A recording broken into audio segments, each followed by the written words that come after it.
नमस्कार विद्यार्थी मित्रांनो, भास्कर अकॅडमीच्या भास्कर एज्युकेशन या यूट्यूब चॅनलमध्ये तुमचं सहर्ष स्वागत आहे.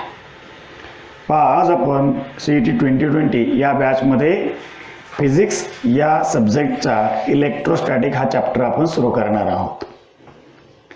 इलेक्ट्रोस्टॅटिक हा बराचसा मोठा असा चॅप्टर आहे. इलेक्ट्रोस्टॅटिकमध्ये आपल्याला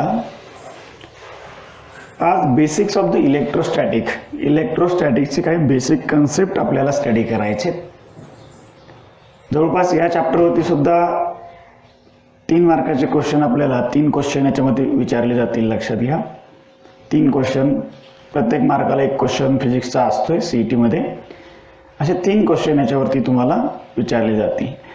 मे be the questions are the problems or theoretical be असतील, काही प्रॉब्लेम्स सुद्धा असतील. लक्षात घ्या, पण मोस्ट ऑफ द टाइम प्रॉब्लेमच याच्यावरती विचारले जातील. त्यासाठी आपले कन्सेप्ट क्लिअर असायला पाहिजेत, म्हणजे आपल्याला त्याच्यावरचे प्रॉब्लेम सॉल्व करता येतील किंवा येतात. तर चला आपण मग कशा प्रकारे आपल्याला याचं सोल्युशन कॅल्क्युलेट करता येईल, कसं त्याचे प्रॉब्लेम आपल्याला सोडवता येतील, त्यासाठी काय बेसिक कन्सेप्टची आपल्याला गरज आहे ती आपण सुरुवात करूया. सगळ्यात सुरुवातीला जो काही आपल्या CETसाठी डायरेक्ट त्याच्यावरती क्वेश्चन विचारले जाणार नाहीत, तरीसुद्धा तो पार्ट आपल्याला माहिती असायला पाहिजे. असा जो काही भाग आहे, तर सुरुवातीला चार्ज म्हणजे काय, इलेक्ट्रोस्टॅटिक म्हणजे काय, त्यानंतर इलेक्ट्रोस्टॅटिक फोर्स काय असतो, परमिटिव्हिटी काय असते, डायइलेक्ट्रिक कॉन्स्टंट काय आहे, हे कन्सेप्ट आपल्याला कुलम्स लॉ कशा प्रकारे मांडलेला आहे. त्यानंतर what is the unit of the charge, बरोबर ना, चार्जचं युनिट काय आहे हे बी आपल्याला लक्षात घ्यावं लागेल. मग अशा प्रकारे मग त्याचं SI युनिट काय असेल, CGS युनिट काय असेल, काही कॉन्स्टंटच्या व्हॅल्यू आपल्याला लक्षात घ्यावं लागतं, ते बी आपण लक्षात घेणार आहोत. परमिटिव्हिटी काय असतं, परमिटिव्हिटी काय प्रॉपर्टी आहे, कशाची प्रॉपर्टी आहे, डायइलेक्ट्रिक काय फॅक्टर आहे, याचा बी आपल्याला थोडक्यामध्ये अंडरस्टँड करायचं आहे. त्यानंतर इलेक्ट्रिक फील्ड इंटेन्सिटी काय असते, बरोबर. त्याच्यानंतर कॅपॅसिटर वगैरे पार्ट आहेच पुढं भरपूर असा, पण तो नंतर आपण पाहणार आहोत. फक्त बेसिक आपण आज सुरुवात करून आपल्याला काय काय गोष्टी लागतील त्याच्यानुसार आपण स्टेप बाय स्टेप पुढे जाणार आहोत. तर आपल्याला इथे 11चा बी थोडासा पार्ट आपल्याला स्टडी करायचा आहे. 11चा सुद्धा, 11वीचा सुद्धा इलेक्ट्रोस्टॅटिक आणि 12वीचा सुद्धा इलेक्ट्रोस्टॅटिक आपल्याला स्टडी करायचंच आहे. तर सुरुवातीला आपण 12वीचं पाहूया. तुम्हाला 11वीचे काही बरेच कन्सेप्ट माहिती आहेत, नसतील तरी ते आपण त्याची रिव्हिजन आपण घेणारच आहोत. तरीसुद्धा आता आपण काय करूया, इलेक्ट्रोस्टॅटिकला सुरुवात करूया. पहा, व्हॉट इज द चार्ज. कोणी सांगू शकेल का चार्ज म्हणजे काय नेमकं?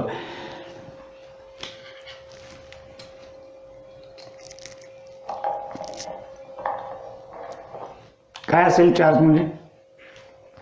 पहा, charge is the property of matter. Charge काय आहे, कसं सांगता येईल? चार्ज ही काय एक प्रॉपर्टी आहे, फिजिकल आपण त्याला काय म्हणूया, प्रॉपर्टी ऑफ मॅटर.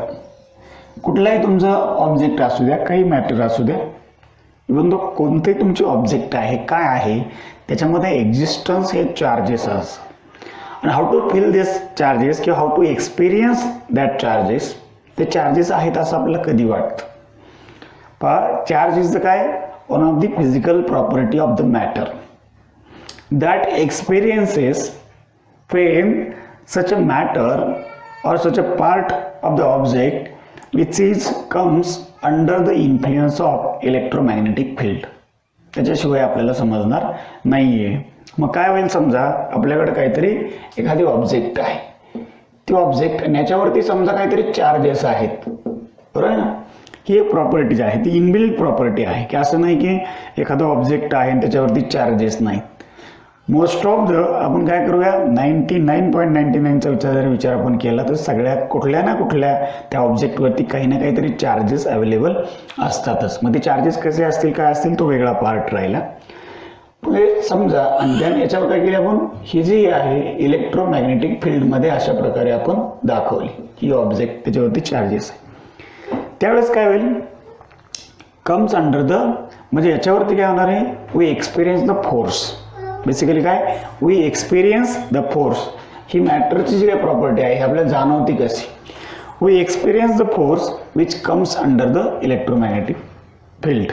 बरोबर, इलेक्ट्रोमॅग्नेटिक फील्डच्या अंडर येते तेव्हा काय जाणवतं आपल्याला, तर तो फोर्स ॲक्ट होतोय असं आपल्याला जाणवतं. मग फोर्स ॲक्ट होतो म्हणजे काय होतंय, the object may be the attracted to the other object. बरोबर आहे, एखादी ऑब्जेक्ट दुसऱ्या ऑब्जेक्टकडं अट्रॅक्ट होताना दिसते आपल्याला, किंवा मे be the repel from it, त्याच्यापासून ती रिपेल होताना सुद्धा आपल्याला लक्षात घेता येईलच. ही बी आपण अंडरस्टँडिंग करणार. समजा एक एक्सपेरिमेंट तुम्ही स्टडी केलेला आहे की how to feel the charges. Charges आहेत हे कसं जाणवायचं. आपण काय करूया, एक रॉड आहे आपल्याकडे, बरोबर ना, ग्लास रॉड आपण त्याला मानूया. काय आहे, ग्लास रॉड.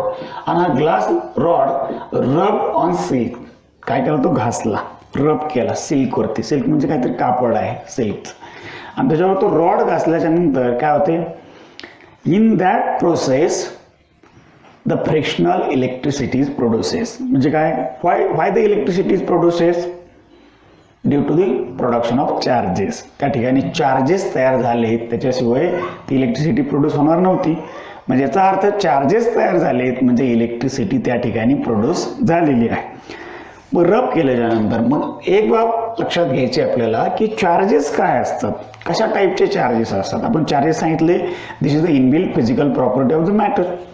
ते असतातच, लक्षात घ्या. मग ते कसे असतील, सम ऑफ दी आपण असं सांगूया, ते इनॅक्टिव्ह बी असू शकतील आणि ॲक्टिव्ह बी असू शकतील. बरोबर आहे ना. इनॅक्टिव्ह म्हणजे ते आहेत पण कुठपर्यंत आपण लक्षात नाही घेतलं, जोपर्यंत आपण त्याला रब केलं नाही त्या ग्लास रॉडला तोपर्यंत ते चार्जेस काय नाही झाले, प्रोड्यूस झाले नाहीत. किंवा त्याचा अर्थ आपण काय सांगूया त्याला, ते काय झाले नाही, फ्लो झाले नाही, व्हायला नाही लागले ना, फ्लो झाले नाही. चार्जेस काय झाले, स्टेट पोझिशनला, इनॅक्टिव्ह पोझिशनला होते असं आपल्याला लक्षात घेता येईल. आता ते चार्जेस काय झाले, ॲक्टिव्ह झालेले आहेत. मग ते चार्जेस जे ॲक्टिव्ह झालेले आहेत, जर आपण प्रत्येक असा जर विचार केला आपण, प्रत्येक ॲटम किंवा प्रत्येक इलेमेंटचा, प्रत्येक ॲटम किंवा त्या मॉलिक्युलचा ॲटम आणि ॲटमचा जो काही पार्ट आहे तसा जर आपण स्टडी केला, तो ॲटॉमिक स्ट्रक्चर जर बघितलं आपण, तर त्याच्यामध्ये 3 टाईपचे चार्जेस आपण क्लासिफाईड करतो. किती प्रकारचे, 3 टाईपचे चार्जेस असतात. लक्षात घ्या. कसे चार्जेस असतात, one is a positive charge, दुसरा second one is a negative charge, आणि there is a no negative no positive, असा प्रकारचा नो चार्ज असलेला चार्ज असतो. बरोबर आहे. चार्ज म्हणजे त्या ऑब्जेक्टवरती अशा प्रकारचा काहीतरी एक्सपिरियन्स आहे, पॉझिटिव्ह किंवा निगेटिव्ह आपण त्याला दाखवतो. लक्षात घ्या. मग हे पॉझिटिव्ह जे चार्जेस असतात एखाद्या मॅटरमध्ये त्याला काय म्हणलेलं आहे, प्रोटॉन्स आपण बोलतो. त्याला काय बोलतो, लक्षात घ्या, प्रोटॉन्स. आणि याला बोलतो इलेक्ट्रॉन्स. काय बोलतो, इलेक्ट्रॉन्स. आता याप्रमाणे जर आपण असा विचार केला की ही ग्लास रॉड आहे आणि हे सिल्क आहे, कापड आहे, आपण ही प्रोसेस जर सुरू केली रब करण्याची, तर त्या ठिकाणी काय होतं, चार्जेस आर प्रोड्यूस आणि आपल्याला जाणवतं. लक्षात घ्या. समजा आपण तीच जी काही ग्लास रॉड आहे ती जर आपण दुसऱ्या कुठल्या ऑब्जेक्टच्या जर जवळ घेऊन गेलो, तर त्याला काय दुसरी ती ऑब्जेक्ट असेल ती काय होते, एक तर रिपेल होते किंवा अट्रॅक्ट होते. याच्यावरून आपल्याला जाणवतं की इथं काय झाले, चार्ज, याच्या प्रकारे चार्ज प्रोड्यूस झालेले आहेत, हे आपल्याला अंडरस्टँड करता येतं. मग काय होतं, तर हा जो पार्ट आहे ॲक्वायर्स द पॉझिटिव्ह चार्जेस आणि हा काय करतो, निगेटिव्ह चार्जेस ॲक्वायर करतो. लक्षात घ्या. रब केल्याच्या नंतर अशा प्रकारची प्रोसेस आपल्याला पाहायला मिळते. आता समजा आपण असं केलं, हा जो रॉड आहे एका दुसऱ्या अशा ऑब्जेक्टपाशी नेला की त्याच्यावरती सुद्धा पॉझिटिव्ह चार्जेसच होते, आपल्याला समजा असं माहिती आहे. किंवा आपण असं लक्षात घ्यायचं की तो त्या दुसऱ्या ऑब्जेक्टकडे नेलाय, पण ती ऑब्जेक्ट जी आहे ती काय झाली, रिपेल झाली. काय लक्षात घ्या, रिपेल झाली. लक्षात घ्या. मग रिपेल झाल्याच्या नंतर आपल्याला काय त्याच्यामध्ये अंडरस्टँडिंग करायला पाहिजे किंवा काय आपला एक्सपिरियन्स आहे हे आपण समजून घेऊया. मग रिपेल झाली, समजा तो रॉडवरती पॉझिटिव्ह चार्ज आणि हा जो दुसरा जो ऑब्जेक्ट आहे तो रिपेल झाला, याचा अर्थ त्या ऑब्जेक्टवरती काय आहे, पॉझिटिव्ह चार्ज आहे. का, लक्षात घ्या. समजा अशा प्रकारे. किंवा आपण काय करूया, याचा विचार करूया, सिल्कचा. हे दुसऱ्या ऑब्जेक्टकडे घेऊन गेलं आणि ते समजा रिपेल झालं, हे सुद्धा रिपेल झालं, त्याचा अर्थ याच्यावरती निगेटिव्ह चार्ज आहे. मग याच्यामधून एक प्रॉपर्टी आपल्याला अंडरस्टँड करता येते की like charges are repel each other. ते लाईक चार्जेस काय करतात, लाईक म्हणजे सारखे, पॉझिटिव्ह पॉझिटिव्ह किंवा निगेटिव्ह निगेटिव्ह चार्जेस जर असतील तर ते एकमेकांना काय करतात, रिपेल करतात, ते दूर सारतात, असं आपल्याला लक्षात घ्यावं लागते. लक्षात घ्या. ही प्रॉपर्टी आहे चार्जेस. समजा याच्याकडे जर दुसरी ऑब्जेक्ट अट्रॅक्ट जर होत असेल तर काय समजायचं, याच्यावरती इथं निगेटिव्ह चार्ज आहे, अट्रॅक्ट होत असेल तर निगेटिव्ह चार्ज आहे दुसऱ्या ऑब्जेक्टवरती, इथं काय पॉझिटिव्ह, आणि याचा अर्थ पॉझिटिव्ह चार्ज निगेटिव्हकडे अट्रॅक्ट होत आहे असं आपल्याला दिसतं. दुसऱ्या बाजूला इथं निगेटिव्ह आहे, एखादे ऑब्जेक्ट जर इकडे अट्रॅक्ट जर होत असेल तर याचाही मिनिंग असाच येईल की या ठिकाणी सुद्धा काय होतंय की तो जो काय ऑब्जेक्ट आहे अट्रॅक्ट होतोय, म्हणजे like alike charges are attract each other. मग याच्यामध्ये काय होईल, लाईक चार्जेस रिपेल्स, बरोबर, लाईक चार्जेस रिपेल्स, आणि अलाईक चार्जेस किंवा अनलाईक चार्जेस अट्रॅक्ट्स, बरोबर आहे, अट्रॅक्ट्स. अशा प्रकारे आपल्याला ही चार्जेसची प्रॉपर्टी लक्षात घ्यावं लागेल. असे 3 प्रकारचे चार्जेस असतात, पण 2च आपल्यासाठी आपल्या इलेक्ट्रिसिटीसाठी किंवा कंडक्शन ऑफ द जो काही कंडक्टर आपल्याकडे आहे त्या कंडक्टरवरती कंडक्शन जे काय होतं असेल ते कुणामुळे, ते ह्या 2 टाईपच्या चार्जेसमुळे लक्षात घ्या. हा तिसरा चार्ज हा न्यूट्रल असतो. तिसरा चार्जमध्ये त्याची इलेक्ट्रिसिटी जी काय किंवा न्यूट्रल असतो तो, मग त्याच्यावर पॉझिटिव्ह चार्ज नाही आणि निगेटिव्ह सुद्धा चार्ज त्याच्यावरती नाही आहे, लक्षात घ्या. मग याचा काय, याला आपण न्यूट्रॉन बोलतो. काय बोलतो याला, न्यूट्रॉन, अशा प्रकारे आपण बोलतो. या प्रकारे ज्या ठिकाणी पॉझिटिव्ह आणि निगेटिव्ह चार्जेस असतील त्या ठिकाणी काय होते, इलेक्ट्रिसिटी प्रोड्यूस होताना आपल्याला दिसतेच. मग आपण पुढे इलेक्ट्रिसिटी आपल्याला चॅप्टर शिकायचं आहे, पण आधी चार्जेस महत्त्वाचे आहे. चार्जेस जर तयार जर झाले, प्रोडक्शन झालं तरच इलेक्ट्रिसिटी प्रोड्यूस होऊ शकते, अदरवाईज इलेक्ट्रिसिटी आपल्याला कुठेही अंडरस्टँड करता येणार नाही. मग याच्यामध्ये ह्या इलेक्ट्रोस्टॅटिकचा स्टडी करत असताना किंवा इलेक्ट्रिक चार्जेसचा स्टडी करत असताना, इलेक्ट्रोस्टॅटिक नाही म्हणता येणार, इलेक्ट्रो चार्जेसचा स्टडी आपल्याला करायचा, इलेक्ट्रिक चार्जेसचा, त्याचे 2 भाग केले जातात. त्याचे 2 पार्ट असे आहेत पहा. एक पार्ट जो आहे तो आहे to study the charges when the charges at rest, charges थांबलेले आहेत, स्टॅटिक आहेत, तेव्हा काय करा, चार्जेसचा स्टडी करा. हे एक भाग झाला. आणि when the charges are moving then study the charges. बरोबर, चार्जेसचा अभ्यास कधी करायचा आहे, while the charges are moving आणि चार्जेस आर रेस्ट, 2 भाग करायचे आपल्याला. म्हणून तर आपण पुढे स्टडी करत असताना पहा, करंट इलेक्ट्रिसिटी आणि दुसरं इलेक्ट्रोस्टॅटिक, हे 2 महत्त्वाचे भाग आहेत. येते लक्षामध्ये. मग इलेक्ट्रोस्टॅटिक म्हणजे काय, when the charges at rest, बरोबर ना. Electrostatic is the branch of physics in which to study the charges at rest. Charges थांबलेले आहेत, चार्जेस कुठेतरी ऑब्जेक्टवरती, मॅटरवरती कुठेतरी स्थिर आहेत आणि आपल्याला त्याचा अभ्यास करायचा, स्टडी करायचा. याच्यामध्ये बरेचसे कन्सेप्ट आहेत ह्या इलेक्ट्रोस्टॅटिकमध्ये. नुसतं इलेक्ट्रोस्टॅटिक आपल्याला एक शब्दात सांगून चालत नाही आहे किंवा एक लाईनमध्ये डेफिनेशन बनवून चालत नाही त्याची. त्याच्यामध्ये छोटे मोठे बरेचसे कन्सेप्ट आपल्याला आहेत. मला हे चार्जेस जे काय आहेत, आपण जर 2 बॉडींचा विचार करत असू आणि त्या 2 बॉडींच्या मध्ये जर अट्रॅक्शन किंवा रिपल्शन असेल तर त्या चार्जेसच्या मध्ये त्या बॉडींच्या काय होतो, फोर्स ऑफ अट्रॅक्शन किंवा रिपल्शन त्या ठिकाणी तयार होतो. लक्षात घ्या, काय होतो, फोर्स ऑफ अट्रॅक्शन किंवा रिपल्शन तयार होतो. आणि हे कुणी अंडरस्टँड करून दिले आयडिया आपल्याला, the idea which is explain by the Coulomb. ते कुलॉमने सांगितलेली आयडिया आहे की असं असं होतं. स्टडी करत असताना त्याला ते ऑब्झर्वेशन मिळालेलं आहे आणि मग तोच आपण काय म्हणतो, कुलॉमचा रूल, कुलॉमचा लॉ आहे असं आपल्याला सांगता येतं, which is explain by Coulomb.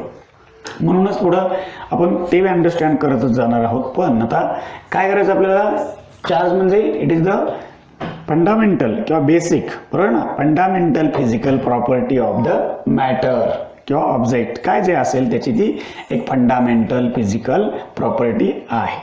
ठीक आहे, ही प्रॉपर्टी आहे. आणि the property which is experience when the object of the matter which is comes under the influence of electromagnetic field. त्याच्याशिवाय नाही जाणू शकत, आपल्याला काहीच कळणार नाही. याच्यावर चार्जेस आहेत, लक्षात घ्या, कोणत्याही ऑब्जेक्टवरती चार्जेस आहेत.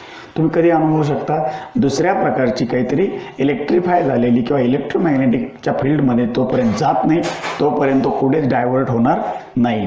याचा अर्थ तो डायव्हर्ट होतोय, एक तर अट्रॅक्ट होतोय, एक तर रिपेल होतोय. असं जर असेल तर आपल्याला अंडरस्टँड करता येईल की या ठिकाणी द चार्जेस आर प्रोड्यूस, हे आपल्याला लक्षात घेता येतं. मग ते चार्जेस आर लाईक 3 टाइप्स, पण त्याच्यामधले 2च चार्जेस आपल्यासाठी कंडक्शनसाठी महत्त्वाचे आहेत. तिसरा चार्ज काही महत्त्वाचा नाही, पण तो सुद्धा लक्षात घ्यायला पाहिजे. ज्याच्यावरची काहीच भाग नाही आहे, काहीच भार नाही आहे, तो चार्ज म्हणजे न्यूट्रॉन. बरं, न्यूट्रल अशा प्रकारात. निगेटिव्हला इलेक्ट्रॉन्स बोलतो आपण आणि पॉझिटिव्हला प्रोटॉन्स बोलतो. प्रत्येक मॅटरमध्ये त्या मॅटरच्या प्रत्येक इलेमेंट, मॉलिक्यूल किंवा तो ॲटम जो आहे स्ट्रक्चर, त्याचं ॲटॉमिक स्ट्रक्चर, त्या प्रत्येक कोणत्याही ऑब्जेक्टचं घ्या तुम्ही, कंडक्टिव्ह घ्या, नॉन कंडक्टिव्ह घ्या, काही बी ऑब्जेक्ट तुमच्याकडे असू द्या, कुठलाही इलेमेंट कोणत्याही याचा असू द्या, त्याच्यामध्ये तुम्हाला ॲटममध्ये हे 3 प्रकारचे चार्जेस पाहायला मिळतात. बेसिकली जर आपण असा विचार केला की तुमचा जो काही इलेमेंट असेल, तुमचा जो ॲटम आहे हा कसा असतो, न्यूट्रल असतो. बरोबर, मुळातच तो कसा असतो, न्यूट्रल असतो. लक्षात घ्या. आता तो न्यूट्रल असतो याचा इन द सेन्स काय, व्हॉट इज द चार्ज किंवा the atom is a neutral किंवा the matter is a neutral. असं आपण ऑब्जेक्ट न्यूट्रल असतो, एखादा न्यूट्रल असतो म्हणजेच काय, the number of protons exactly equal to the electrons. म्हणजे काय होतात, पॉझिटिव्हला निगेटिव्ह हे खाऊन टाकतात, असं विचार करूया, कॅन्सल करून टाकतात. बरोबर आहे ना. तिथं काहीच राहत नाही. याचा अर्थ काय होतो, तो कुठेच जात नाही, स्टेबल राहतोय एका ठिकाणी, किंवा तो न्यूट्रल असतो असं आपण बोलतो. मग तो न्यूट्रल आहे हे आपल्याला अंडरस्टँड करावा लागेल किंवा ते करता येईल. तो न्यूट्रल असा भाग आहे. पण आपण काय केलं, सच ऑब्जेक्ट, काहीतरी ऑब्जेक्ट होता, त्याला आपण रॉड मानलं आणि तो rod which is rubbed on the silk. तो न्यूट्रल होता सुरुवातीला, देन काय झालं, तो गेट चार्जफुल. तो चार्ज झाला ना, तो चार्ज झाला म्हणजे काय झाले, त्याच्यावरती पॉझिटिव्ह किंवा निगेटिव्ह चार्जेस अवेलेबल आहेत. आता मग तेच कुठे आहेत, स्टॅटिक पोझिशनला आहेत. ते काय आता मूव्ह होत नाही. बरोबर आहे ना. मूव्ह होत आहेत का, नाही, त्या ऑब्जेक्टवरतीच अवेलेबल आहे. पण तेच जर समजा एका पॉईंटपासून दुसऱ्या पॉईंटला जर मुवमेंट करायला लागले तर काय होणार आहे, इलेक्ट्रिसिटी प्रोड्यूस होणार आहे.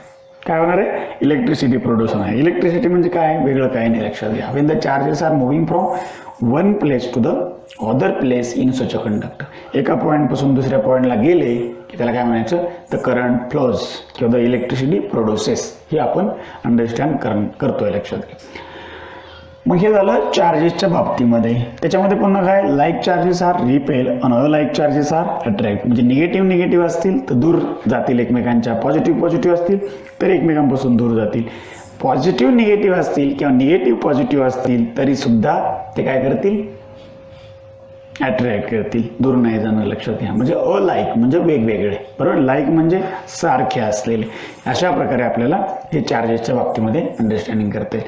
मग या चार्जेसचा स्टडी करत असताना 2 भाग केले आपण. एक आहे करंट इलेक्ट्रिसिटी आणि दुसरा आहे इलेक्ट्रोस्टॅटिक. इलेक्ट्रोस्टॅटिक म्हणजे काय, when the charges at rest. बरोबर, when the charges at rest, त्या कंडक्टरवर असेल, तो कोणता ऑब्जेक्ट असेल त्याच्यावरती चार्जेस कसे आहेत, रेस्टला, स्टॅटिक आहेत. Then it is known as the electrostatic. बरोबर आहे. आता पुढे जाऊया आपण. आता हा चार्जेसचं जे इनोव्हेशन आहे किंवा तो चार्जेस काय आहे, चार्ज काय भाग आहे, हे समजून सांगण्याचा जो काय प्रयत्न आहे तो कुलम्बने केला. बरं, पहिला चान्स कोणाला मिळाला होता, कुलम्बला.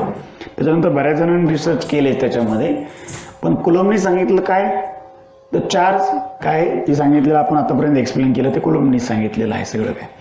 मग एक विचार जर आपण केला तर बेसिकली चार्ज कसा आपण अंडरस्टँड करतो, सायंटिफिक. आता सांगायचं समजा डेफिनेशन ओबडधोबड आपण सांगून घेऊ, पण सायंटिफिक मेथडमध्ये चार्ज कसा रिप्रेझेंट करायचा. बेसिकली त्यांनी एक साइन कन्व्हेन्शन दिलेलं आहे की चार्ज जर आपल्याला दाखवायचा असेल तर काय करा, क्यू लेटर दाखवा, स्मॉल क्यू दाखवा किंवा कॅपिटल क्यूनी दाखवा. चार्ज रिप्रेझेंट करायचा असेल. हा चार्ज मिळतो कसा आपल्याला, काय सांगितलं मी, चार्ज आपल्याला जाणवतो कसा, तो कधी येतो, इलेक्ट्रिक फील्डच्या अंडर येतो. म्हणजे याचा अर्थ काय होतोय, चार्जेस तिथं आहे, एक तर रिपेल होतोय, एक तर अट्रॅक्ट होतोय. चार्जेस काहीतरी आपल्याला एक्सपिरियन्स दाखवतोय. पण त्यावेळेस आपल्याला हा जो काही भाग मिळतो हा चार्ज म्हणजेच आपल्याला मिळतो, किंवा आपण असं लिहूया या ठिकाणी, करंट इंटू टाइमच्या स्वरूपामध्ये आपल्याला हा चार्ज मिळतो. बेसिकली कसं मिळतो, करंट इंटू टाइमच्या स्वरूपामध्ये हा चार्ज आपल्याला मिळतो. बरोबर आहे ना. हा चार्ज आपण लक्षात घ्यायचा. मग करंट म्हणजेच which is measured in the ampere आणि इंटू टाइम, म्हणजेच क्यू काय आला, क्यू इज इक्वल टू 80. बरोबर आहे. त्याचं युनिट जर सांगायचं जर झालं तर काय सांगता येईल आपल्याला, किंवा एस लिहू आपण त्याला. बरोबर, Q is equal to A into S, म्हणजे किंवा एक मिनिट, करंटला आय लिहितो आपण, I into T. Q is equal to I into T. Now what is the unit? Unit is A into S. Ampere second is the unit of charge. बरोबर ना? हे unit आहे चार्जचं अँपियर इंटू सेकंद. हे this is the unit of charge आणि Q is equal to IT असं आपण बरोबर एकदम व्यवस्थित सांगू शकतो. देन पुढे लक्षात घ्यायचं आहे आपल्याला की समजा हेच युनिट कुलॉमनी अंडरस्टँड केलं म्हणून तेच युनिट काय मानलं आपण? कुलॉम मानलं. What is the unit of charge? कोणी सांगेल कुलॉम. बरोबर अँपियर इंटू सेकंद. थोडेसे मुलं सांगतील की अँपियर इंटू सेकंद सुद्धा हे युनिट चार्जचं असतं. बरोबर थोडे मुलं सांगतील पण सगळे काय सांगतील? Unit of charge is a Coulomb. हे सगळ्यांनाच माहिती आहे. मोस्ट ऑफ द स्टुडंट सांगू शकतील. मग दोन्ही युनिट लक्षात ठेवा की कुलॉम म्हणजेच काय आहे? अँपियर इंटू सेकंद आहे. काय आहे? कुलॉम म्हणजेच अँपियर इंटू सेकंद आपल्याला लक्षात घेता येईल.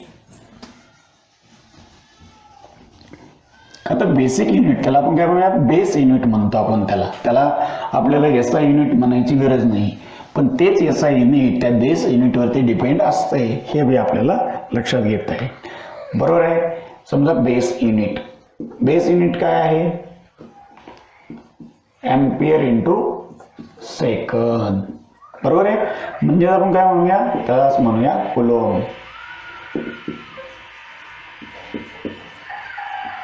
Coulomb which is denoted by C किंवा C is equal to A into S. 1 coulomb म्हणजे काय? How to define the 1 coulomb? 1 coulomb म्हणजे काय?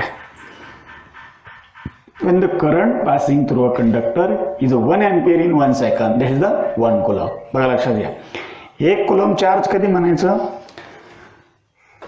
when the 1 coulomb charge is produced on the conductor.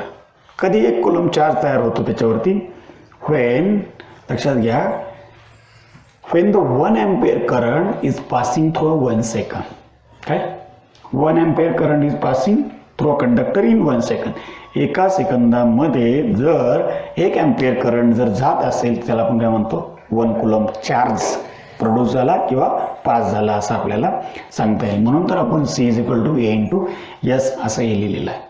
आता हे झालं. What is a CGS unit? CGS unit सांगू शकेल? CGS युनिट काय आहे? What is a CGS unit of the charge? चार्जचं CGS युनिट कधी ऐकले? कधी वाचले? 11वीचा अभ्यासच करत नाही आपण. डायरेक्ट 12वी असते आपल्याकडे. मग काय सांगता येईल? दिस इज अ स्टॅट कुलॉम. काय बोलतो आपण त्याला? स्टॅट कुलॉम किंवा आपण STC असं रिप्रेझेंट करू शकतो. Stat coulomb. What is the relation between? बघा काय रिलेशन असेल या दोघांच्या मध्ये? CGS युनिट आणि SI युनिट मध्ये. बरोबर.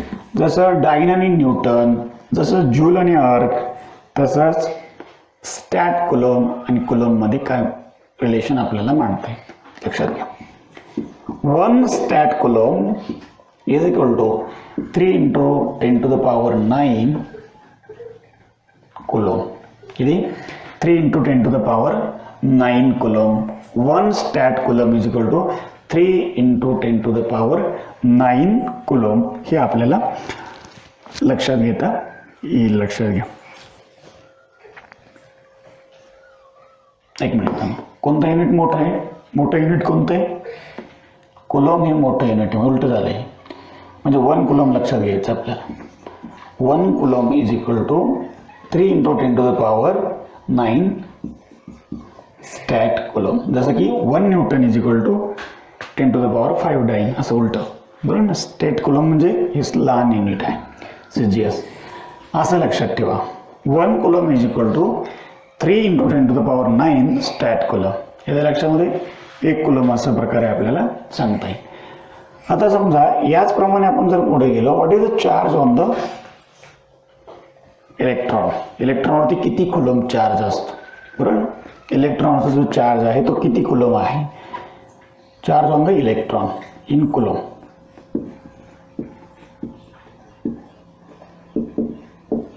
किती असतो तो? 1.6 into 10 to the power minus 19 coulomb. किती लक्षात? Charge on the electrons. Then how many electrons in 1 coulomb? काढा बरं. How many electrons in 1 coulomb? 1 coulomb is equal to how many electrons?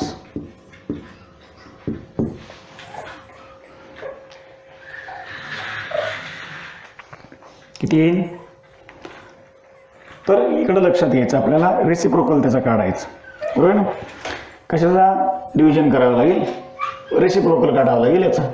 मग याचा 1.6चा रेसिप्रोकल किंवा जो काही भाग आहे तर काय होईल, तो 0. काहीतरी 6 तो काहीतरी येतो त्याचा रेसिप्रोकल. मग समजा आपण याला उलटं डिव्हिजन करणार ना, इकडून इकडे डिवाइड करणार याला, म्हणजे इलेक्ट्रॉन्स मिळतील. मग 1 coulomb is equal to 0.62 into 10 to the power 19 electrons. पण अधिक होईल हे वजाचं वर गेल्यावरती, म्हणजेच 1 coulomb is equal to 6.2 into 10 to the power 18. एक कमी केलं 19चा इथं 6.2 लिहिला. एवढे इलेक्ट्रॉन्स एका कुलममध्ये असतात, हे बी लक्षात ठेव. 1 coulomb is equal to 6.2 into 10 to the power 18 electrons. एका कुलममध्ये एवढे इलेक्ट्रॉन्स असतात, किंवा इलेक्ट्रॉनवरती किती चार्ज असतो तो 1.6 into 10 to the power minus 19 coulomb. हे बी आपल्याला लक्षात घेता येईल. तर याप्रमाणे आपल्याला हे काय बेसिक कन्सेप्ट बी आपल्याला लक्षात घ्यायचे होते, ते आपण अंडरस्टँड केले. आता पुढचा जो काही भाग आहे इलेक्ट्रोस्टॅटिक झालं, त्यानंतर चार्ज म्हणजे काय हे बी कन्सेप्ट आपला अंडरस्टँड झाला. आता पुढे आपल्याला कुलोम्स लॉ काय आहे, बरोबर ना. कुलोम्स लॉ काय अंडरस्टँड करतो हे आपण समजून घेऊया. एक लक्षामध्ये हेडिंग टाका, व्हॉट इज अ कुलोम्स लॉ, नेमकं काय. कुलोमने काय म्हणलेलं आहे, when the charges are in at static, बरोबर ना, एकच ऑब्जेक्ट घ्या असा विचार करा, किंवा 2 ऑब्जेक्ट घ्या तरी विचार करा, बरोबर ना. मला सांगा, एकाच ऑब्जेक्टवरती निगेटिव्ह आणि पॉझिटिव्ह चार्जेस अवेलेबल असू शकतात का? असू शकतात, लक्षात घ्या, बरोबर आहे. आता असा विचार करा, एखाद्या ऑब्जेक्टवरती निगेटिव्ह चार्जेस का तयार होतात आणि एखाद्या ऑब्जेक्टवरती पॉझिटिव्ह चार्जेस का तयार होतात, असा विचार करा. केमिस्ट्रीचा भाग आहे थोडासा. when the negative charges are produced on such an object or element and when the positive charges are produced. Negative आणि पॉझिटिव्ह चार्जेस का तयार होतात, काय त्याचा नियम आहे? तुम्ही कधी डोनर आणि ऍक्सेप्टरचा कन्सेप्ट एखाद्या एलिमेंट केमिस्ट्रीमध्ये तुम्ही स्टडी केला असेल. डोनर आणि ऍक्सेप्टर काय असतात, कशा प्रकारे. एखादा काय करतो, आपल्याकडे असलेले एक्सेस इलेक्ट्रॉन्स किंवा चार्जेस आपल्या शेजारच्याला तो देऊन टाकतो, त्याला गरज आहे त्याला. आणि दुसरा काय करतो, त्याच्याकडून घेतो, म्हणजे ऍक्सेप्टर आहे, बरोबर आहे. जो काही आपल्याकडं ऑब्जेक्ट आहे किंवा जो आपल्याकडे सबस्टन्स, जो काही मॅटर आहे, एलिमेंट आहे, तो काय करतो, आपल्याला डोनर करतो. डोनर देऊन टाकतो, आणि देऊन टाकत असेल त्याचा अर्थ काय होतो, पॉझिटिव्ह चार्जेस प्रोड्यूस करतो. आणि याच्याच ऐवजी जर तो समजा दुसऱ्याकडून घेत असेल, ऍक्सेप्टर असेल, याचा अर्थ त्या ठिकाणी निगेटिव्ह चार्जेस तयार होते. मग आपल्याकडे 2 एलिमेंट आहेत. समजा आपण एक्झाम्पल असं घेऊया, सोडियम आणि क्लोराईड. जेव्हा याचं एक मॉलिक्यूल तयार करतो आपण, बरोबर, याच्यावरती निगेटिव्ह तयार होतं, याच्यावरती पॉझिटिव्ह तयार होतं. याच्याकडे असलेले शिल्लक काय करतो, तो याला देऊन टाकतो, बरोबर. आणि याला देऊन टाकल्यानंतर काय होतं, त्यांचं पेअरिंग होते, बरोबर, बॉन्ड तयार होतो आणि सोडियम क्लोराईड अशा प्रकारचं नवीन मॉलिक्यूल आपल्याला तयार होताना दिसतो किंवा तयार होतो, लक्षात घ्या. म्हणजे या ठिकाणी जो आहे तो पॉझिटिव्ह आयन तयार झाले, हा जो आहे तो डोनर आहे, आणि हा जो आहे तो ऍक्सेप्टर आहे. काय, ऍक्सेप्टर आहे. मग अशाच प्रकारे या सिस्टीममध्ये काय होतात, लक्षात घ्या, पॉझिटिव्ह आणि निगेटिव्ह चार्जेस तयार होतात. आणि पॉझिटिव्ह आणि निगेटिव्ह चार्जेस याप्रमाणे जे काही तयार होतात त्याचा जर आपण विचार जर केला तर आपल्याला पॉझिटिव्ह चार्जेस जे आहेत ते दोन्ही जर पॉझिटिव्ह चार्जेस तयार झाले किंवा दोन्ही निगेटिव्ह चार्जेस तयार जर झाले तर ते एकमेकांना रिपेल करतात. पण निगेटिव्ह पॉझिटिव्ह किंवा पॉझिटिव्ह निगेटिव्ह तयार झाले तर एकमेकांना ऍक्सेप्ट करतात. मग असा विचार जर केला आपण, हे होत असताना या चार्जेसमध्ये जो काही बॉन्डिंग होते, बरोबर ना, हे 2 चार्जेस आहेत, पॉझिटिव्ह आहेत, त्यांना अट्रॅक्ट करते निगेटिव्ह पॉझिटिव्ह. मग अट्रॅक्ट करत असताना लक्षात घ्या, त्याप्रमाणे जर आपण विचार जर केला थोडासा, ते अट्रॅक्ट करतायत. मग अट्रॅक्ट जर करत असतील त्याच्यामध्ये फोर्स असणार आहे काहीतरी. अट्रॅक्ट समजा दोन ऑब्जेक्ट थांबवलेले आहेत असं कुठंतरी आणि ते एकमेकडे खेचल्या जात आहेत, ओढल्या जात आहेत, काहीतरी फोर्स त्या ठिकाणी तयार होतोय. लक्षात घ्या, तसं होत नाही. त्या ठिकाणी काय होतंय, काहीतरी फोर्स तयार होतोय. तसंच force is consider as according to Coulomb, तसंच force is consider the force of attraction between the two charges. दोन चार्जेसच्या मधला फोर्स ऑफ अट्रॅक्शन आहे. समजा असा विचार केला आपण, इथंही पॉझिटिव्ह चार्ज तयार झाला आणि इथेही दुसरा काहीतरी सोडियमचा, इथेही पॉझिटिव्ह चार्ज तयार झाला, दोन्हींच्या मध्ये पॉझिटिव्ह चार्ज आहे. असा जर पॉझिटिव्ह चार्ज जर दोन चार्जेसच्या मध्ये जर समजा दोन्ही पॉझिटिव्ह असतील किंवा दोन्ही निगेटिव्ह असतील, अर्थातच ते एकमेकांना काय करतील, रिपेल करतील. काय करतील लक्षात घ्या, रिपेल करतील ते. आणि याच्यामध्ये तरी सुद्धा काय होणार आहे, त्यांना रिपेल करण्यासाठी काहीतरी फोर्स एक्झर्ट होणार आहे आणि तो फोर्स काय असेल, फोर्स ऑफ रिपल्शन असणार आहे. लक्षात घ्या. पण एकंदरीत आपण काय म्हणतो, the force of attraction as well as the force of repulsion is commonly known as a electrostatic force. काय म्हणतो आपण त्याला, electrostatic force. Why it is known as the electrostatic force, the force which is exert the line joining, imaginary line joining between the two charges. चार्जेसच्या मध्ये काहीतरी त्या static चार्जेसच्या मध्ये काय होतं, एक प्रकारचा फोर्स एक्झर्ट होतो आणि तो समजा आपण असं अंडरस्टँड केलं तर तो असतो फोर्स ऑफ अट्रॅक्शन. मग आता तो फोर्स ऑफ अट्रॅक्शन कोणी शोधून काढला, तो कुलॉमनी शोधून काढलेला आहे. तो लक्षात घ्या. मग आपल्याला तो अंडरस्टँड करायचा की कशा प्रकारे तो फोर्स ऑफ अट्रॅक्शन आपल्याला लक्षात घेता येईल. मग कुलॉम काय सांगतो, तर थोडक्यात समजा या ठिकाणी एक चार्ज आहे Q, positive may be negative काय असेल ते असेल, आणि या ठिकाणी दुसरा चार्ज. या दोन्हींच्या मध्ये काय एक लाईन जॉईनिंग आहे, force of attraction may be the repulsion. एक इमॅजिनरी लाईन आपण दाखवली.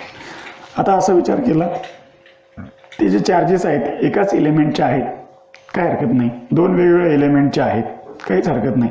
पण त्यांच्यामध्ये काय असणार आहे, जसं त्याचं नेचर आहे त्या चार्जेसचं तसा त्या ठिकाणी काहीतरी फोर्स असणार आहे. अट्रॅक्शन असेल, मे बी द रिपल्शन असेल, काय जो काय असेल तो असेल. मग आता हे Q1 आणि Q2 असे दोन चार्जेस आहेत. ह्या दोन्हींच्या मध्ये जे काही डिस्टन्स आहे ते सपोज R आहे. आपण त्याच्या सेंटर पासून जे डिस्टन्स मानलं ते म्हणजे R इतकं डिस्टन्स आहे. मग R इतकं डिस्टन्स हे यांच्यावरती जो चार्ज आहे Q1 Q2 असे चार्ज आहेत. निगेटिव्ह असतील तर निगेटिव्ह, पॉझिटिव्ह असतील तर पॉझिटिव्ह आपण मानू शकतो त्याला. पण आपण काय करू, मॅग्निट्यूड त्याचं लक्षात घेऊ त्या चार्जेस. काय करूया, we have to consider the magnitude of the charges. त्या चार्जेसचं मॅग्निट्यूड ऑलवेज कसं असेल, पॉझिटिव्ह, ऑलवेज पॉझिटिव्ह आपल्याला. मग या ठिकाणी काय होणार आहे, exactly the such a force आणि द फोर्स ऑफ कोणता, electrostatic force. May be the repulsive, may be the attractive, काय असेल तो असेल. मग आपल्याला तो कुलॉम्स लॉ नुसार लक्षात घ्यायचा आहे. मग कुलॉम्स लॉ काय सांगतो, द फोर्स ऑफ अट्रॅक्शन और the repulsion that is the electrostatic force between the two charges. बरोबर, between the two charges is directly proportional to, हा लॉ आहे त्याचा. द फोर्स ऑफ अट्रॅक्शन और द रिपल्शन और the electrostatic force between the two charges, दोन चार्जेस मधला जो फोर्स आहे होतो, the force which is exerted and imaginary line drawn between the two charges. एक इमॅजिनरी लाईन, दोन चार्जेस आहेत, लाईन आपल्याला ड्रॉ करता येते का नाही, एक इमॅजिनरी लाईन आपण दाखवतो दोन्हींच्या मध्ये आहे. आणि कुठे आहे तो, या लाईन जॉईनिंग वरती आहे, इकडे तिकडे नाहीये. कुठे कुठे आहे, लाईन जॉईनिंग वरती आहे. मग तोच force which is directly proportional to, कुठे आहे directly proportional to, the force which is directly proportional to the product of magnitude of the charges, directly proportional, and inversely proportional to the square of distance between them. This is the law. बरोबर, हा law आहे, लक्षात घ्या. हा Coulomb's law आहे, वेगळं काही नाही याच्यामध्ये. काय सांगितलंय कुलॉम्स लॉ, तो कुलॉम्स लॉ आपल्याला काय अंडरस्टँड करतोय, तर Coulomb's law it is nothing but काय, the force of attraction or the repulsion between the two charges किंवा point charges is directly proportional to the product of magnitude of the charges and inversely proportional to the square of distance between them, किंवा आपण separate be लिहू शकतो. The force is directly proportional to Q1 Q2 and the force which is inversely proportional to R². म्हणजे अर्थातच काय झाला, the force is directly and the force is inversely. अशा प्रकारे आपल्याला लिहिता येतो, लक्षात घ्या. मग समजा आपण हेच रिलेशन, आता पहा हा झाला आपला लॉ. कोणता लॉ झाला हा झाला कुलम्ब्स लॉ. आता आपल्याला इलेक्ट्रोस्टॅटिक फोर्स काय आहे, नेमका किती आहे हे आपल्याला समजून घ्यायचं, बरोबर. इलेक्ट्रोस्टॅटिक फोर्स नेमका काय आहे आणि किती आहे हे आपल्याला लक्षात घ्यायचं आहे. येतं लक्षात. मग आतापर्यंत काय केलं आपण की त्यांनी सांगितलं की एक फोर्स असतो आणि त्याला इलेक्ट्रोस्टॅटिक फोर्स म्हणा. मग ते नेमकं किती असतो, त्याचं कॅल्क्युलेशन कसं मिळेल आपल्याला ते आपल्याला लक्षात घ्यायचं आहे. मग आपल्याला लक्षात घ्या, आपण चार्ज हा कन्सेप्ट बघितला, त्याच्यानंतर इलेक्ट्रोस्टॅटिक बघितला, त्यानंतर कुलम्ब्सला. आता आपण इलेक्ट्रोस्टॅटिक फोर्स काय मिळतो, त्याचं युनिट काय असतं, का तो बाकीच्या फोर्ससारखाच फोर्स असतो किंवा अदर काही फोर्स आपल्याला लक्षात घेता येतील, त्याच्याबरोबर कम्पॅरिझन आपल्याला त्याचं मांडता येईल, लक्षात घ्या. ओके, देन आता पुढे जाऊया.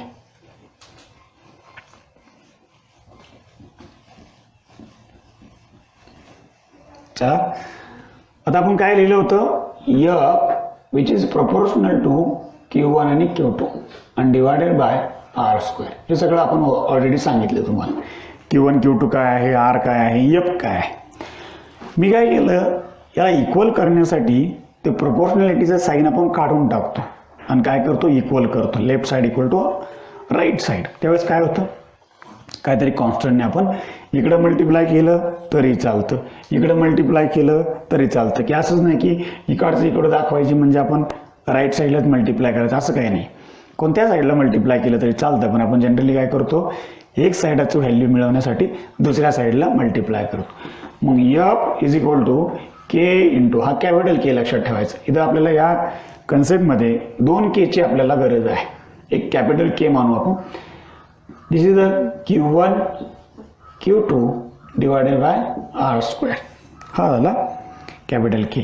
आणि इथे आपण या कॅपिटल केला काय म्हणतोय, प्रोपोर्शनॅलिटी कॉन्स्टंट. काय म्हणतो आपण याला, प्रोपोर्शनॅलिटी कॉन्स्टंट आपण मानतोय त्याला, मग तो के आहे आपल्याकडे. बट अकॉर्डिंग टू कुलम्बने सांगितलं की आज के ची व्हॅल्यू माहिती आहे, बरोबर ना. या के ची जी काय व्हॅल्यू आहे, या के ची व्हॅल्यू डिपेंड्स आहे परमिटिव्हिटी. कशावरती डिपेंड आहे, permittivity of the medium and dielectric constant. कोणत्या मुद्द्यावरती डिपेंड आहे, dielectric constant and the permittivity of the medium याच्यावरती डिपेंड आहे. आणि ती कॉन्स्टंटच आहे. दुसरी बाब म्हणजे का आता के कॉन्स्टंट म्हणलं, व्हॅल्यू सुद्धा constant. And the value of K which is proved by किंवा decided by the Coulomb is 1/4πε एवढी व्हॅल्यू. किती व्हॅल्यू लक्षात घ्या, ही व्हॅल्यू आहे इथे लक्षात तुमच्या. तर 1/4πε. एप्सिलॉन कशासाठी दाखवलेलं सिम्बॉल आहे, which is for the permittivity. ते बी आपल्याला लक्षात घ्यायचे, परमिटिव्हिटी काय आहे. आता हेच एक्झाम्पल फर्दर पुढे अजून पुढे एक्सप्लेनेशन आपण दाखवले. ते कसं आहे, 1/4πε0 के हा त्या ε0ला मल्टिप्लाय. असं नाही लक्षात घ्या. तुम्ही काय करता, ε0 असा के खाली नाही तो के कसा आहे, के विच इज मल्टिप्लाय, बरोबर. का तर इकडे लक्ष द्या, एप्सिलॉनची व्हॅल्यू काय, ε0 के आपण दाखवतो. नुसता एप्सिलॉन जो काय आहे तो एप्सिलॉन जर आपल्याला दाखवायचा असेल करेक्ट, तर तो काय करतो आपण, ε0 के दाखवतो. मग या ठिकाणी व्हॉट इज अ के नाव, तर स्मॉल के लक्षात घ्या. या ठिकाणी स्मॉल के आलाय, त्याचं मिनिंग बी आपल्याला समजून घ्यायचं. पण आपण काय करूया, आधी फोर्स मांडूया. फोर्स कसा मिळेल आपल्याला, हे पॉईंट तर आपल्याकडे आहेतच, हे नोट डाऊन करायचेच तुम्हाला. मग किती येईल force, now the electrostatic force is equal to किती येणार आहे बघा, 1/4πε इंटू Q1/Q2/R². आणि समजा दोन्ही चार्जेस जर सारखेच असतील तर, Q1 आणि Q2 कमी जास्त नसतील, इक्वल चार्जेस असतील तर Q² होऊन जाईल. दोन्ही चार्जेस सारखे असतील तर Q² इथे होऊन जाईल. किंवा अजून काय लिहू आपण याच्यावरती, F is equal to 1/4 4 pi epsilon 0 k into Q1 upon Q2 upon R square. किंवा आपण याला असेही लिहू शकतोय, इफ तुम्ही लिहा पुढे, if Q1 is equal to Q2 is equal to Q, दोन्ही चार्जेस सेमच आहेत, तर फोर्स आपल्याला मिळेल 1 upon 4 pi epsilon 0 k into Q square upon R square. Q square upon R square एवढा आपल्याला इलेक्ट्रोस्टॅटिक फोर्स आपल्याला मिळतो दोन चार्जेसच्या मधला. की त्या चार्जेसचं मॅग्निट्यूड काय आहे, एक तर दोन चार्जेस वेगळे असतील तर Q1 Q2 आहे, दोन्ही चार्जेस जर सारखे असतील तर Q आहे, त्यांच्यामधलं डिस्टन्स R इतकं आहे. तर याप्रमाणे आपल्याला त्याचं अंडरस्टँडिंग करता येईल. आता हा फोर्स मॅक्झिमम कधी असू शकतो आणि हा फोर्स मिनिमम कधी होऊ शकतो, थोडंसं आपण याचं रिलेशन लक्षात घेऊया. दोन चार्जेस आपल्याकडे आहेत, त्यांच्यामध्ये डिस्टन्स R इतकं आहे आणि ते दोन चार्जेस असे आहेत, लक्षात घ्या, त्यांचं मॅग्निट्यूड Q1 Q2 आहे. मग जर मॅग्निट्यूड जर आपण इन्क्रीज जर केलं, समजा की चार्जेस जो आहे ते जर आपण इन्क्रीज करत गेलो, त्याच्यावरचा जो भार आहे, चार्ज आहे, तर आपल्याला असं जाणवेल त्या दोन्हींच्या प्रोडक्टचे डायरेक्टली प्रोपोर्शनल आहे. जर आपल्याला इलेक्ट्रोस्टॅटिक फोर्स जर इन्क्रीज करायचा असेल तर डायरेक्टली प्रोपोर्शनल काय आहे, कधी वाढेल, जेव्हा त्या चार्जेसच्या मॅग्निट्यूडचा मल्टिप्लिकेशन किंवा प्रोडक्ट काय होईल, इन्क्रीज होईल. याचा अर्थ काय असायला पाहिजे, Q1 आणि Q2च्या व्हॅल्यू इन्क्रीज व्हायला पाहिजे. त्या व्हॅल्यू जर इन्क्रीज झाल्या तर काय सांगता येईल आपल्याला, द इलेक्ट्रोस्टॅटिक फोर्स इन्क्रीजेस, वाढेल. जर समजा ते चार्जेस बी आपण इन्क्रीज करत जातोय किंवा ते चार्जेस आपण सुरुवातीला स्टेबल ठेवले आणि आपण काय केलं, दोन्हींच्या मधलं डिस्टन्स वाढवत गेलो, इन्क्रीज केला आपण डिस्टन्स दोन्ही चार्जेस मधला, जो काय इलेक्ट्रोस्टॅटिक फोर्स आहे हा वीकर होईल का स्ट्रॉंगर होईल, वाढत जाईल का कमी होईल, काय होईल, वीक होईल. लक्षात घ्या, कसं होणार आहे, वीक होणार आहे, म्हणजे तो कमी कमी कमी कमी होत जाईल. आणि डिस्टन्स कमी कमी करत गेलं तर फोर्स काय होईल, वाढत वाढत जाईल. डिस्टन्स कमी असेल फोर्स जास्त असेल आणि डिस्टन्स जास्त असेल तर फोर्स कमी असेल. हे आपल्याला अंडरस्टँड करता येईल या रिलेशनवरून. किंवा याच रिलेशनचा उपयोग करून तुम्हाला दोन वेगवेगळ्या चार्जेसमधले वेगवेगळे फोर्स कम्पेअर करता येऊ शकतात. डिस्टन्सवरून किंवा त्या चार्ज किती आहेत त्या चार्जवरून आपल्याला त्याचं कम्पॅरिझन आपल्याला करता येईल. लक्षात घ्या. मग हे आपण अंडरस्टँड केलं अशा प्रकारे. आता पुढचा जो काही मुद्दा आहे आपल्याला, जो काही आपण इप्सिलॉन लिहिला इथे किंवा एप्सिलॉन 0 k लिहिला आहे, याचा मिनिंग आपल्याला अंडरस्टँड करायचा आहे. लक्षात घ्या. मग आता आपण काय करूया, पुढे जाऊया. Permittivity and the dielectric constant जो काय आहे तर त्याचा मिनिंग काय आहे हे आपण समजून घ्यायचं. लक्षात घ्या. मग काय आहे permittivity. Permittivity is the property of medium. काय आहे, एक प्रॉपर्टी आहे मीडियमची. लक्षात घ्या. काय त्याचा उपयोग होतो त्या परमिटिव्हिटीचा. Permittivity is the property of medium. काय आहे, permittivity is the property of medium. आपण लक्षात घ्यायचं ही परमिटिव्हिटी आहे, it is the property of medium. आणि ही काय दाखवते, विच शोज द स्ट्रेंथ. पहा काय दाखवते, विच शोज द स्ट्रेंथ. कशाची स्ट्रेंथ दाखवते, to hold the charges in a medium. ती एक प्रकारची कॅपॅसिटी आहे, स्ट्रेंथ आहे. काय करते ती स्ट्रेंथ, त्याची किती कॅपॅसिटी आहे, how many charges are hold by such a medium. अशा प्रकारची मीडियम जर आपण समजा मेंटेन केली तर एखादा जो काय ऑब्जेक्ट किंवा मॅटर आहे तो किती चार्जेस अवेलेबल करू शकतो, मॅक्झिमम मिनिमम काय चार्जेस अवेलेबल असू शकतात, हे त्याच्यावरती डिपेंड असतं. म्हणून ती परमिटिव्हिटी काय, permittivity is the property to store किंवा capacity to store the charges in the medium. और दुसऱ्या बाजूला असंही म्हणू शकतो बरोबर, which shows the how much किंवा which shows the capacity to hold the intensity of किंवा इलेक्ट्रिक फील्ड इंटेन्सिटी. बरोबर, इलेक्ट्रिक फील्ड इंटेन्सिटी स्टोअर करण्यासाठी किंवा शो करण्यासाठी जी काय प्रॉपर्टी आपण अंडरस्टँड करतो ती प्रॉपर्टी त्या मीडियमची कुठेही नाही. लक्षात घ्या. आपण कधी बी समजा चार्जेस जर आपलं फ्लो करायचे असतील तर मीडियमची आपल्याला गरज पडते. मीडियम जर नसेल तर मग मीडियम तुमची व्हॅक्यूम असेल, मीडियम तुमची एअर असेल, मीडियम तुमची सॉलिड असेल, काही मेटल वगैरे काहीतरी असू शकतो. याप्रमाणे जर त्याचा विचार जर तुम्ही केला तर तुम्हाला याचा विचार असं म्हणतात की ती परमिटिव्हिटी आहे. पण ती permittivity which depends on the dielectric constant of the medium. बरोबर ना, डायलेक्ट्रिक कॉन्स्टंट असतो. लक्षात आपण डायलेक्ट्रिक कॉन्स्टंट मागेही पाहिला होता. पुढे आपल्याला अजून चांगल्या प्रकारे तो कन्सेप्ट कॅपॅसिटी समजून घेताना कॅपॅसिटर म्हणजे काय अजून पुढे आपल्याला लक्षात घ्यायचं आहे. पण डायलेक्ट्रिक कॉन्स्टंट ही सुद्धा काय सेम दाखवते. डायलेक्ट्रिक कॉन्स्टंटचा मिनिंग सुद्धा काय होतो, this is also the property of the material we store the how much charges. Capacity charges किती स्टोअर करू शकतो त्या बॉडीवरती किंवा त्या surface of the such a conductor.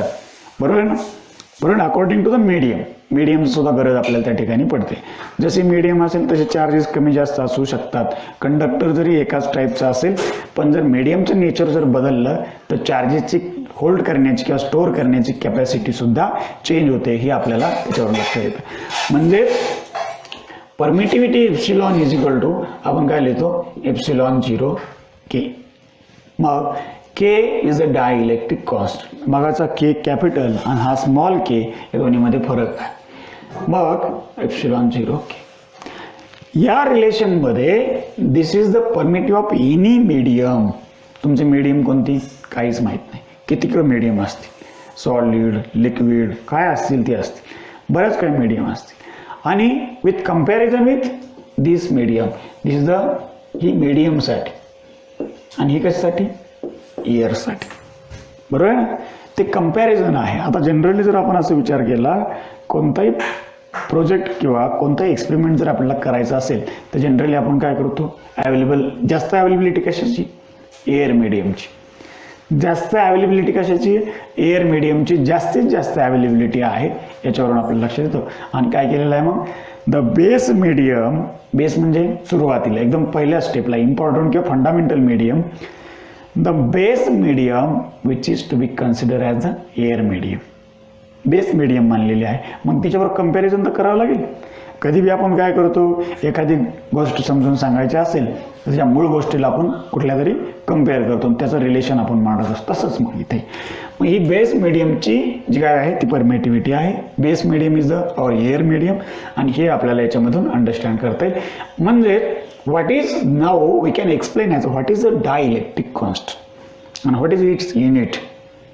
Dielectric constant काय आहे, त्याचं युनिट काय आहे. बोला, what is the dielectric constant आणि व्हॉट इज इट्स युनिट, त्याचं युनिट काय असेल.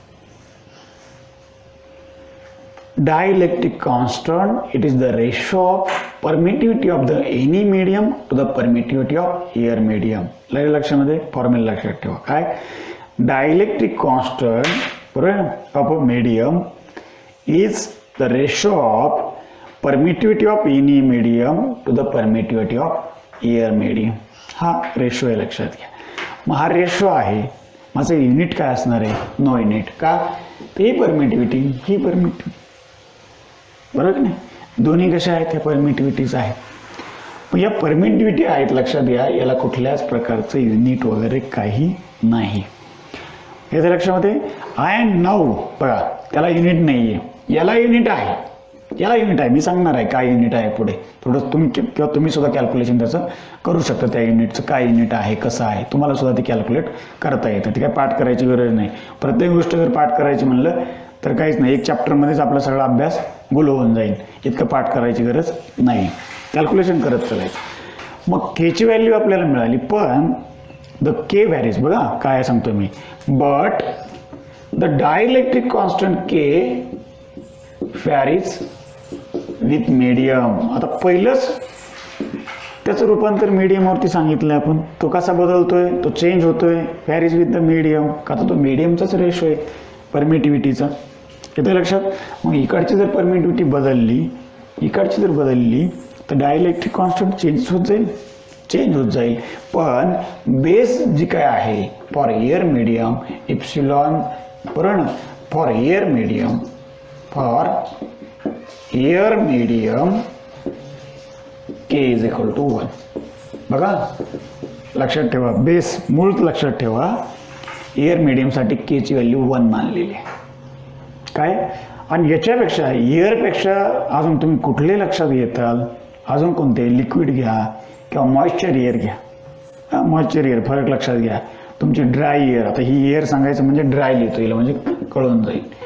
ही ड्राय एअर आहे आणि त्या ड्राय एअरसाठी डायइलेक्ट्रिक कॉन्स्टंट किती मानलाय, किती आहे तो 1 आहे.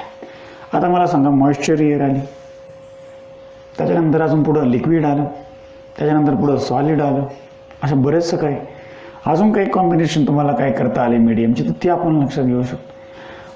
पण एक भाव लक्षात घ्या, नाव फॉर अदर मीडियम, बघा फॉर अदर मीडियम, मग लिक्विड घ्या,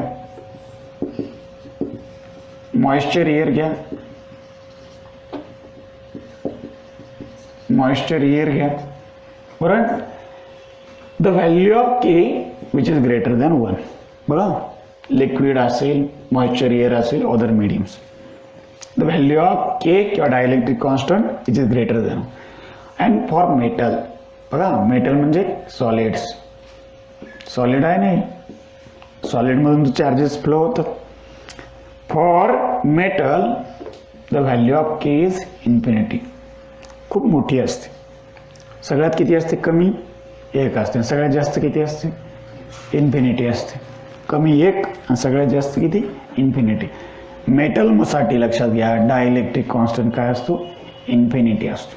किती असतो, इन्फिनिटी असतो. या प्रकारे आपल्याला हा डायइलेक्ट्रिकचा सुद्धा मुद्दा आपल्याला एक्सप्लेन करता येईल. आता पुढे बघा, याच्या व्हॅल्यू लक्षात आल्या 1 पासून इन्फिनिटीपर्यंत. सगळ्यात पहिले मीडियम एअर आणि सगळ्यात शेवटला मेटल किंवा सॉलिड, असं आपण लक्षात घेऊया. आता आपल्याला काय करायचं, त्या इप्सिलॉन जो काय आहे त्याची व्हॅल्यू आपल्याला लक्षात घ्यायची. What is the value of epsilon आणि व्हॉट इज द युनिट, बरोबर. त्याचं युनिट काय आहे, what is the value of epsilon, ते आपल्याला लक्षात घ्यायचं. बघा आता तुम्हाला मी सुरुवातीला एक प्रोपोर्शनॅलिटी कॉन्स्टंट के दाखवला होता, बरोबर ना, फोर्स मधला प्रोपोर्शनॅलिटी कॉन्स्टंट के. या केची एक व्हॅल्यू ठरलेली आहे. किती आहे ती केची व्हॅल्यू, कोणी सांगेल, what is the value of K, 9 × 10⁹. What is a unit, unit सांगू शकाल तुम्ही, कोण सांगू शकेल, न्यूटन, सॉरी युनिट. समोर व्हॅल्यू आहे, तुम्हाला एक्सप्लेन करून देतो म्हणजे लक्षात येईल. फोर्स के × Q1 Q2 अपॉन r². के हा कॉन्स्टंट प्रोपोर्शनॅलिटी, मग के इक्वल टू काय, f r² अपॉन Q1 Q2. What is a unit, newton metre square per coulomb square.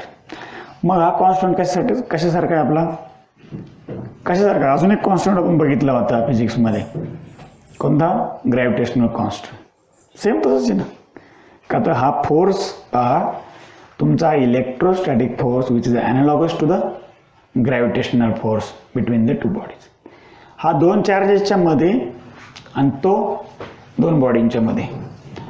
But which one is the strongest, असं मी विचार करूया. कोणता फोर्स स्ट्रॉंग आहे, इलेक्ट्रोस्टॅटिक का ग्रॅव्हिटेशनल,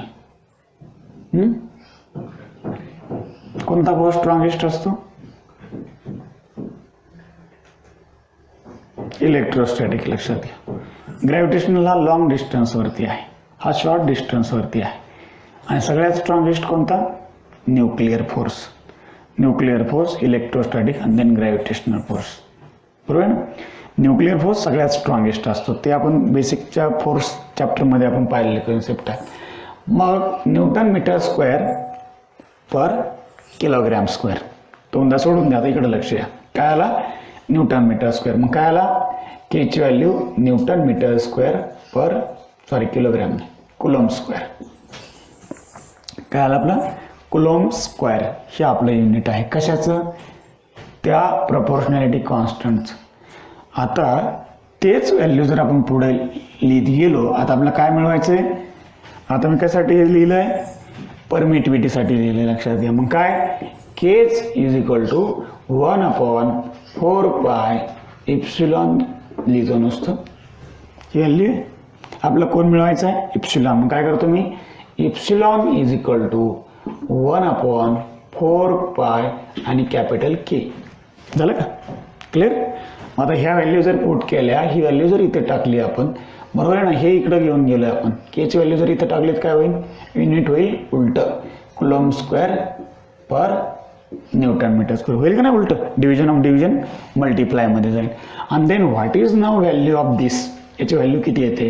याची व्हॅल्यू येते 8.85 into 10⁻⁻12 coulomb square divided newton metre square. ही व्हॅल्यू सुद्धा आपल्याला लक्षात ठेवायची. मग फॉर एअर मीडियमसाठी सुद्धा हीच येणार आहे. फॉर एप्सिलॉन 0 के, सॉरी इथं आपण एप्सिलॉन 0 के मांडू इथं. मग एप्सिलॉन 0ची व्हॅल्यू काय येणार आहे? 8.85 into 10⁻⁻12 coulomb square newton metre square.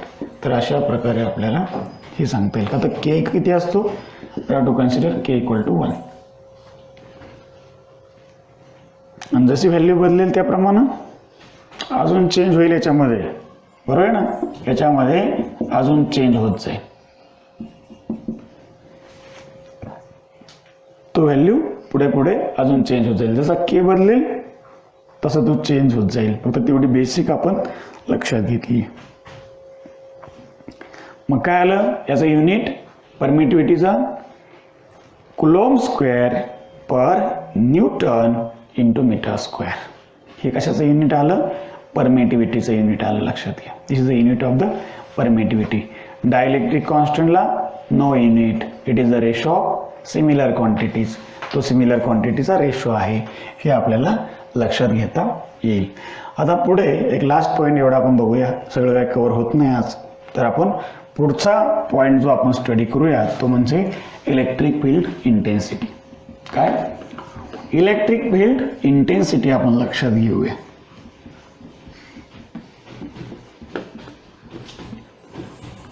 आणि एवढे पॉईंट तुम्ही वाचून घ्यायचे उद्याच्या तासापर्यंत. उद्या पुन्हा पुढचा पार्ट आपण शिकूया. मग what is the electric field intensity? Now we have to come to the point on electric field intensity. आपलं इलेक्ट्रोस्टॅटिक फोर्स माहिती आहे आणि इलेक्ट्रिक फील्ड इंटेन्सिटी कशी मिळवायची? What is the intensity? Intensity or the induction B बोलतो आपण त्याला, electric field induction बी आपण बोलतो. काय? Intensity one of the energy.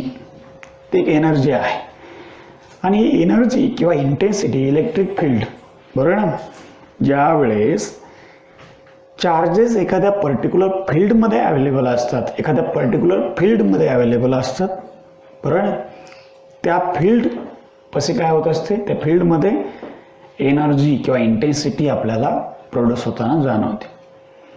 आणि ती अशी होते का डायरेक्टली? नाही आहे. का तशी होत नाही? त्या ठिकाणी काय असतो? ऑलरेडी इलेक्ट्रोस्टॅटिक फोर्स असतो. लक्षात घ्या, बरोबर ना? इलेक्ट्रोस्टॅटिक फोर्स असतो आणि due to such a electrostatic force the electric field intensity is produced. But how? Electrostatic force मुळे इलेक्ट्रिक फील्ड इंटेन्सिटी मिळते, पण कशी? How to understand the electric field intensity? कशी मिळते आपल्याला ते बी माहिती असायला पाहिजे. मग बघा, basically electric field intensity is defined as electrostatic force per unit test charge. काय? पर युनिट टेस्ट चार्ज म्हणजे चार्ज आपण म्हणूया लक्षामध्ये. काय?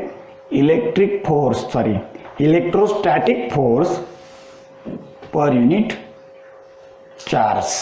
येते लक्षात? यालाच आपण इलेक्ट्रिक फील्ड इंटेन्सिटी म्हणतो. बघा, electrostatic force per unit charge, test charge म्हणजे काय सांगतात आपल्याला? हो, एकदा लक्ष द्या. Electrostatic force this is F divided by Q. बघा, येते लक्षात? मग इलेक्ट्रिक फील्ड इंटेन्सिटी आपण दाखवूया ई लेटरनी. E is equal to F upon Q. What is the unit? What is the unit of electric field intensity? What is the unit? Newton per coulomb, बरोबर ना? किंवा ICGS युनिट काढलं तर dine पर stat Coulomb असं बी आपण लिहू शकतो. Dine पर stat Coulomb असंही आपल्याला त्याचं युनिट मांडता येईल. न्यूटन पर कुलॉम लक्षात घ्या. मग आता पुढे प्रोसेस आपल्याला करायची की आता ॲक्च्युली आपला फॉर्म्युला मिळवायचा आहे. नुसतं एफ अपॉन क्यू लिहून चालणार नाही का. आता क्यू चार्ज आहे आणि एफ आपल्याला माहिती असलेला इलेक्ट्रोस्टॅटिक फोर्स आहे, तर तो फोर्स सुद्धा आपण पुढे लिहूया त्याच्यामध्ये.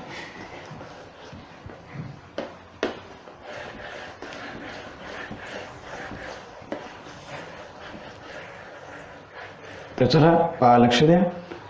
Now electrostatic force is 1 upon 4 pi epsilon 0 k into q upon r square. इथं आपण काय करू, q1 is equal to q2 is equal to q मानूया. म्हणजेच f is equal to 1 upon 4 pi epsilon 0 k q square upon r square.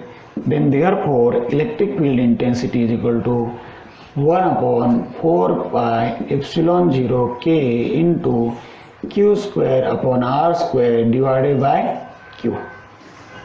काय होणार मग, एक q कॅन्सल होऊन जाईल. याला राहिला किती बघा, 1 upon 4 pi epsilon 0 k into q upon r square. किती, q upon r square is equal to 1 upon 4 pi epsilon 0 k into q upon r square. काय, q upon r square हे आपल्याला लक्षात घेता येईल. पहा, मग याच्यानुसार आपण इलेक्ट्रिक फील्ड इंटेन्सिटी सुद्धा कन्सेप्ट आपण समजून घेतला. तर या प्रकारे आपण काही बेसिक पॉईंट आजच्या या व्हिडिओ लेक्चरमध्ये आपण कन्सेप्ट क्लिअर केलेले आहेत. तर कोणाला काही अडचण असेलच तर ते तुम्ही मला फोन करून विचारू शकता, कॉल करून, कमेंट करून, मेसेज करून. जो व्हिडिओ तुम्हाला यूट्यूबला पाहायला मिळेल तो व्हिडिओ जास्तीत जास्त लोकांपर्यंत, विद्यार्थ्यांपर्यंत तो शेअर करा. तुम्ही स्वतःहून तो सबस्क्राईब करा आणि दुसऱ्यांना सुद्धा पाठवा. ओके, धन्यवाद.